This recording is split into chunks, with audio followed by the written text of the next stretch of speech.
इस्लाम के बुनियादी तालीमात में से ये है कि तुमने किसके साथ शादी करनी है और किसके साथ नहीं करनी। ये मिल्क बैंक का जो तस्वुर है पाकिस्तान के अंदर, ये चाहते हैं कि भाई जड़ी मर्जी माँ दूध पिला दे, जिंदा मर्जी पिला दे। अब एक मिसाल, 2 माओं का दूध इकट्ठा कर दिया गया या 3 माओं का दूध इकट्ठा कर दिया गया। अब वो जिस बच्चे ने पिया वो तीनों माएँ उसकी माएँ बन गई कि नहीं बन गई? रज़ाई माँ बन गई। हाँ जी, रज़ाई माँ बनने के बाद अब अगर उसकी नस्ल में से कोई औलाद है इसके साथ शादी करेगी, ईमान से बताओ वो हलाल है कि हराम है?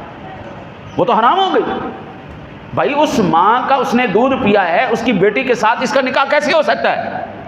ये ख़ानदानी निज़ाम, ये शर्मो हया जो हमारे मुसलमानों के अंदर शर्मो हया है, पूरी दुनिया में आप मुझे कहीं नहीं बता सकते।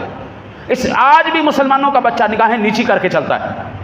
आज भी मुसलमानों की बच्ची बाकिरदार है, पकीज़ा किरदार की मालिका है।